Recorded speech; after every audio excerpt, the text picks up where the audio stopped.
مجھے ایسا لگتا ہے میں ایک زندہ لاش ہوں. کس قسم کا معاشرہ ہو گیا بیوہ کو جینے نہیں دیتا. اور کہاں بلاؤ ان کو 16 لوگوں کو جنہوں نے اس کے اوپر FIRs کروائی.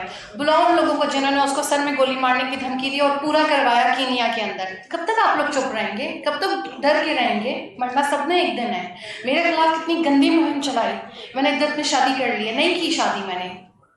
مجھے یہ جو PDM کی حکومت ہے نے تو بہت مایوس کیا ہے. یہ کچھ بھی نہیں کریں گے. ہم کورٹ کے سامنے جا کے بیٹھے سپریم کورٹ کے اور کہیں بلاؤ ان 16 لوگوں کو جنہوں نے عرش شریف کے اوپر FIR کی تھی. اس کا متن ایک جیسا کیوں تھا؟ اس کو پروگرام سے کیوں نکلوایا گیا؟ اسے چینل سے کیوں نکلوایا گیا؟ جب تک آپ یہ سوال نہیں پوچھیں گے کل آپ کی بیویاں بھی خدا نخواستہ کھڑی ہوئی رو رہی ہوں گی. میں صحافی ہوں. میں پھر بھی اپنے شوہر کا مقدمہ لڑ رہی ہوں. آپ لوگوں کی بیویاں گھریلو خواتین ہوں گی. وہ شاید یہ مقدمہ بھی نہیں لڑ سکیں گی. کہیں بھی پہلی پبلک اپیرنس ہے. میں کہیں بھی نہیں جاتی کیونکہ تھریٹ لیول اتنا زیادہ ہے. So we are mostly confined to our house. اور آپ کو پتہ ہے کہ میرے خلاف 2 دفعہ کمپینز بھی چل چکی ہیں. بٹ یونین نے آج جو یہ انعقاد کیا تو میں آپ کو بتاتی چلوں کہ جس وقت ارشد پہ مقدمات چل رہے تھے تب بھی یونین ہمارے ساتھ کھڑی تھی. کوئی نہیں تھا یونین تھی. روز ان کے ساتھ مقدمہ میں شرکت کرتی تھی. میری یہاں کی یہ گزارش ہے کہ 6 مہینے گزر گئے اور ابھی تک ان کے کیس میں کوئی گرفتاری نہیں ہوئی نہ پاکستان میں نہ کینیا میں. اقوام متحدہ سے میری بات چیت چل رہی ہے. اب جلد پیش رفت ہوگی کینیا میں. لیکن جو ہمیں کرنا پڑے گا وہ یہ ہے کہ ہم کورٹ کے سامنے جا کے بیٹھیں سپریم کورٹ کے اور کہیں بلاؤ ان 16 لوگوں کو جنہوں نے عرش شریف کے اوپر FIR کی تھی. اس کا متن ایک جیسا کیوں تھا؟ اس کو پروگرام سے کیوں نکلوایا گیا؟ اسے چینل سے کیوں نکلوایا گیا؟ جب تک آپ یہ سوال نہیں پوچھیں گے کل آپ کی بیویاں بھی خدا نخواستہ کھڑی ہوئی رو رہی ہوں گی. میں صحافی ہوں. میں پھر بھی اپنے شوہر کا مقدمہ لڑ رہی ہوں. آپ لوگوں کی بیویاں گھریلو خواتین ہوں گی. وہ شاید یہ مقدمہ بھی نہیں لڑ سکیں گی. مجھے ایسا لگتا ہے میں ایک زندہ لاش ہوں. آپ لوگوں کے سامنے میرے کیریئر کا آغاز ہوا تھا. 18 سال کی عمر کی ہوتی تھی. بریسز لگائے ہوئے ہوتے تھے. سیش بنا کے اپنی گھر سے بھیجتی تھی. میری شادی آپ لوگوں کے سامنے ہوئی. 11 سال رہی.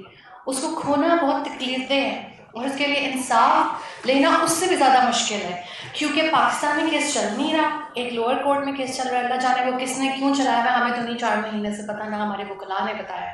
کینیا میں کوئی کیس سٹارٹ نہیں ہوا. گولی چلانے والے کینیا میں. سب سے پہلے ان کو سزا ہونی چاہیے. پھر اس کے بعد جو لوگوں کے شوز بند کراتے ہیں لوگوں کو دھمکیاں دیتے ہیں. مجھے یہ جو PDM کی حکومت ہے نے تو بہت مایوس کیا ہے. یہ کچھ بھی نہیں کریں گے. سو جو یونین ہے PFUJ وہ انٹرنیشنل کورٹ آف جسٹس کو اپروچ کر سکتی ہے. انٹرنیشنل کرمنل کورٹ کو اپروچ کر سکتی ہے. میں as a individual as a وڈو approach نہیں کر سکتی ورنہ اب تک کر چکی ہوتی کیونکہ میرے ساتھ بہت بڑی اسٹرینتھ کھڑی ہے عوام کی, سوشل میڈیا کی اور میری اپنی یونینس کی کیونکہ میں خود ان کا بہت عرصہ حصہ نہیں ہوں. اب ہمیں کرنا یہ ہے یا تو ہم سپریم کورٹ کے باہر جا کے بیٹھ جائیں. میں بیٹھوں گی آپ لوگوں کے ساتھ اور کہاں بلاؤ ان کو 16 لوگوں کو جنہوں نے اس کے اوپر FIRs کروائی.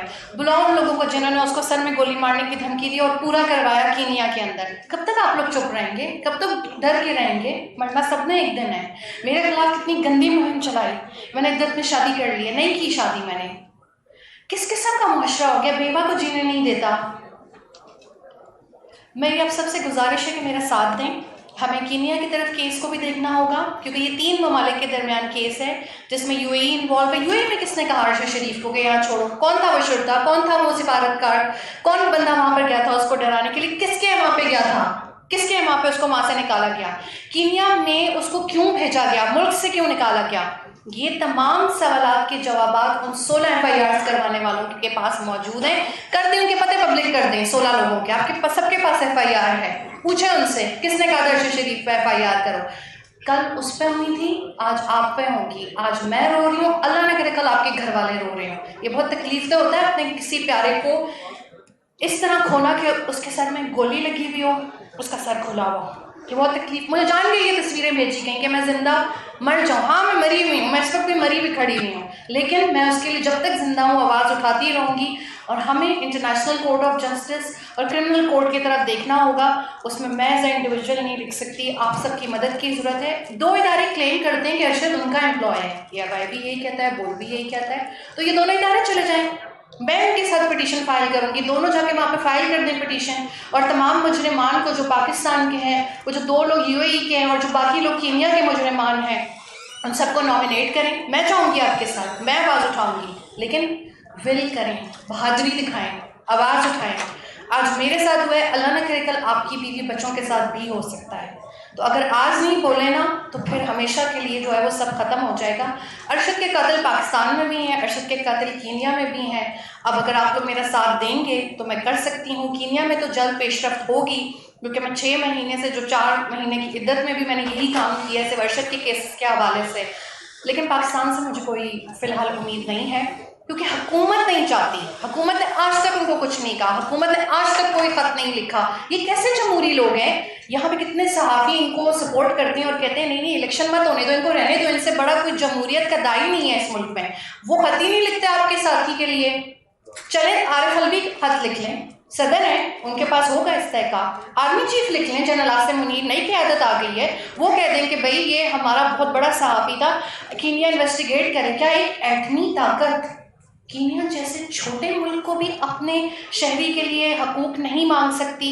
چیف جسٹس عطا عمر بندیال کہہ سکتے ہیں, یہ 3 لوگ کہہ دیں. اگر پی ڈی ایم مجھے ناپسند کرتی ہے, ارشد کو ناپسند کرتی ہے, وہ اگر نہیں کہہ رہے تو یہ 3 شخصیات کہہ دیں میرے ہیومن رائٹس کی وائلیشن ہوئی ہے, میرا سہاگ اجاڑا گیا ہے, مجھ سے میری تمام خوشیاں چھینی گئی ہیں, اس ملک سے ایک بہترین صحافی چھینا گیا ہے.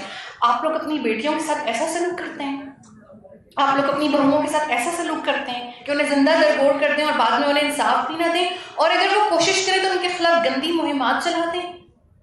اب بھی وقت ہے کہ تمام صحافی جو ہیں وہ یونائٹڈ ہو جائیں, متحد ہو جائیں.